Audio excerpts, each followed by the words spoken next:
Hola chicos y chicas y bienvenidos al Heraldo de Clio. Hoy vamos a hablar de las fases y desarrollo de la Primera Guerra Mundial, o como fue conocida hasta acabada la Segunda Guerra Mundial, la Gran Guerra, que enfrentó por primera vez en la historia a países que componían los 5 continentes habitados, de ahí que la llamemos la Primera Guerra Mundial. ¡Va a explotar el planeta! En primer lugar, debéis saber que la guerra estaba compuesta por dos bandos. El primero es el de las potencias centrales, liderados por Alemania, en el que se encontraba el Imperio Austrohúngaro, el Imperio Otomano y Bulgaria, entre otros países, al que inicialmente también perteneció Italia. Pero esta, en el año 1915, firmó el Tratado de Londres con el bando opuesto y a partir de aquí, Italia formó parte del bando aliado, que es el otro bando de la guerra, el cual estaba liderado por Francia, Reino Unido y Rusia. Esta última abandonó en el año 1917, de lo cual hablaremos próximamente. El bando, además de los países que os he mencionado, tenemos que añadir a Rumanía, a Serbia, a Bélgica, Holanda, Portugal, Grecia y Japón. Como veis, era mucho más numeroso, pero el potencial militar de Alemania hacía que las fuerzas estuvieran a priori equilibradas. En el año 1917 se unió al bando aliado Estados Unidos, que hasta la fecha había sido suministradora, y a partir de 1917 formará parte activa del conflicto, ya casi al final de la guerra. Tenemos que tener en cuenta que la Primera Guerra Mundial comenzó en junio de 1914 y acabará en el año 1918. Estados Unidos entra en 1917. Los motivos los hablaremos en próximos vídeos. Cuando se produce el atentado de Sarajevo, el sistema de alianzas previo a la guerra va a poner en funcionamiento los dos bandos del conflicto. Se puso en marcha así un sistema de alianzas en el cual los aliados, en el momento que fueran atacados por el otro bando, declararían la guerra a sus rivales. Así pues, cuando se produce el atentado de Sarajevo, el Imperio Austrohúngaro culpabilizó de este atentado a Serbia y declarará la guerra a Serbia. Rusia, que era aliada de Serbia, se la va a declarar al Imperio Austrohúngaro. Alemania, que era aliada de Austria, se la va a declarar a Rusia y a Francia al mismo tiempo. ¿Lo ha entendido? Sí. ¿Por qué hace esta declaración conjunta si Francia en un principio no la está atacando? Sabe que en el momento en el que empiecen los ataques a Rusia, Francia le va a declarar la guerra. Nos hemos vuelto ya locos, nos hemos vuelto ya locos. ¡Os he dicho que sí! Bien. Y de esta forma comenzará el conflicto, dando lugar a la primera de las 4 fases de la guerra de movimiento. Desde 1914, desde que estalla la guerra, hasta principios de 1915, se va a desarrollar esta primera fase de la guerra, que como os digo, se conoce con el nombre de la guerra de movimiento. La idea es que el nombre viene porque la estrategia se basaba en un movimiento rápido de conquista para doblegar al enemigo. En esta fase va a reinar una estrategia militar y un pensamiento basado en creer que el enemigo no prevé los movimientos del contrario, es decir, que nosotros somos más listos que nuestros rivales. A esto siempre me ha gustado llamarlo pseudoestupidez, que consiste en creer que el otro es más imbécil que tú de forma recíproca. Charlie Brown. No lo puedo creer. Ella piensa que soy la persona más estúpida que existe. Vamos, Charlie Brown. Yo te voy a sostener la pelota y tú le vas a pegar. ¿Sostenerla? ¡Ja! Es para la risa. Tú la vas a sacar y yo me voy a caer. ¿Por qué, Charlie Brown? ¿Por qué dices eso? ¿Que yo no tengo una cara como para confiar? ¿No tengo un aire de inocente? Mira la inocencia en mis ojos. Está en lo cierto. Si una niña tiene una mirada inocente, se puede confiar en ella. Esta vez voy a chutear la pelota derechito a la luna. ¡Ah!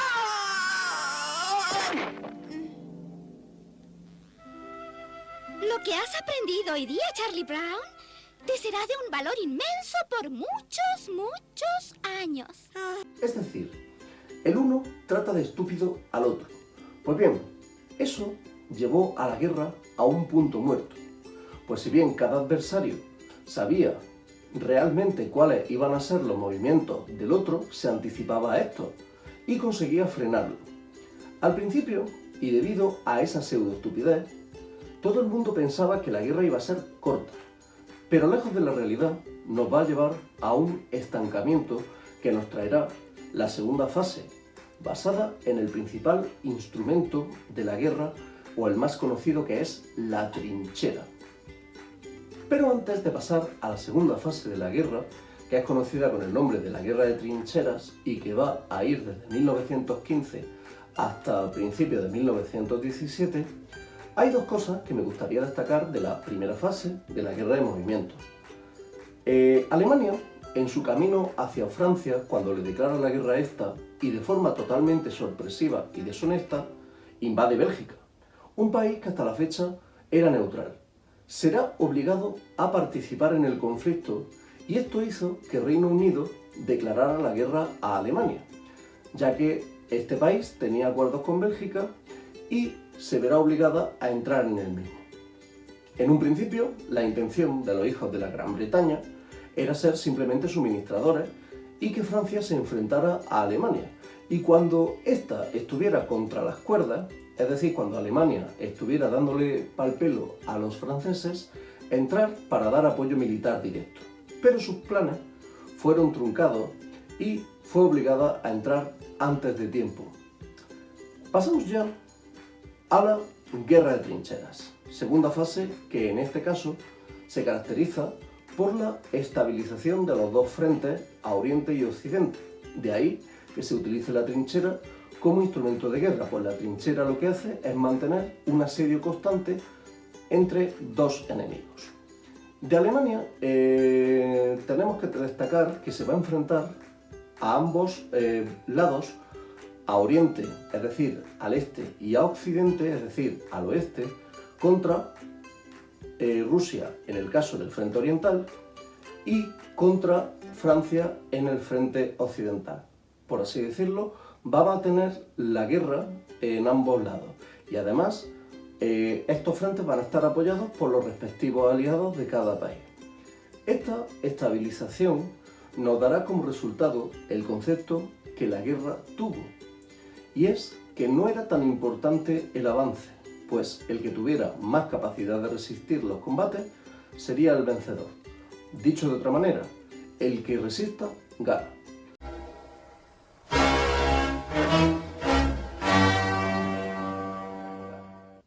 Una guerra de desgaste en toda regla, vamos, que nos lleva a ver cómo la trinchera se convierte en el suplicio de millones de soldados, malviviendo contra las inclemencias del tiempo y conviviendo con alimañas, soportando un asedio constante alimentado con armas tan mortíferas como la ametralladora, el tanque o los cañones, que hasta la fecha no habían sido utilizados directamente contra civiles.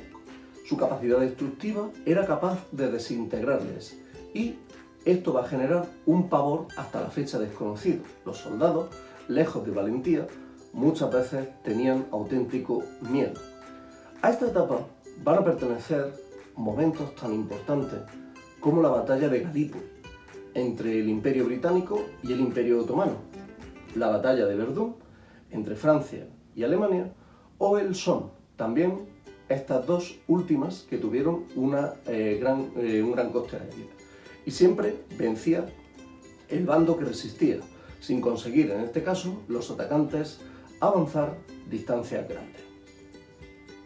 Es importante destacar que en este momento se unirá a la guerra nuevos países y en la segunda fase se unirá por un lado Japón, que tenía intereses en las islas del Pacífico que había colonizado Alemania, y se unirá evidentemente contra Alemania en el bando aliado, junto con Rumanía, que también se unirá al bando aliado y que al principio mostraba simpatías por el bando de las potencias centrales, pues era contraria a Serbia, pero debido a la entrada de Bulgaria, que ésta sí que entró en el bando de las potencias centrales, Bulgaria era vista por Rumanía como un competidor más directo que Serbia.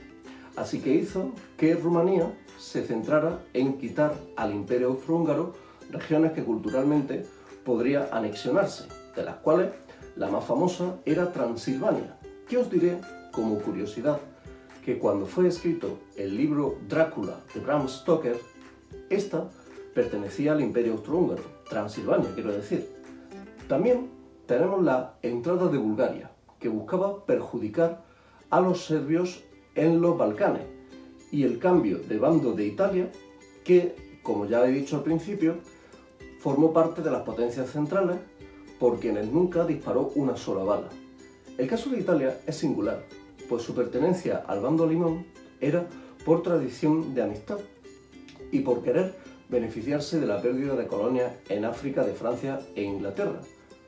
Pero los italianos se dieron cuenta de que era mejor sacar partido de los austriacos y reclamar los territorios que consideraban suyos en la costa adriática, motivo por el cual entra en el bando aliado firmado el Tratado de Londres 1915.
Cero menos 15, 14, 13, 12, 11, 10, 9, 8, 7, 6, 5, 4, 3, 2, 1, 0.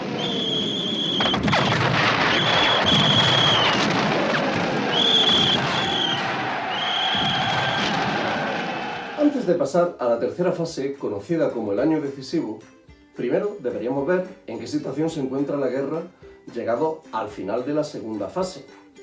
En este caso, tenemos que pensar que a principios de 1917 todos los participantes están desgastados, tanto a nivel de vitalidad de los soldados como de los suministros, y la economía estaba prácticamente en la ruina. Rusia, que era el más atrasado del bando aliado, resistía gracias a su superioridad numérica. Francia y Reino Unido resistían por las aportaciones del imperio que ambas como metrópolis controlaban.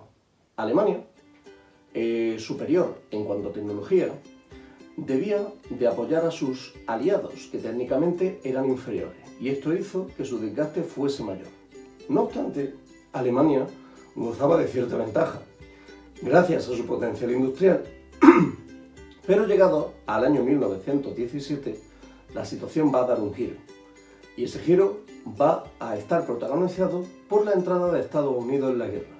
De ahí que 1917 sea conocido como el año decisivo, pues la entrada de esta potencia apoyando el bando aliado supuso un empuje tan grande que hizo que la situación cambiara y que poco a poco las potencias centrales fueran arrinconadas.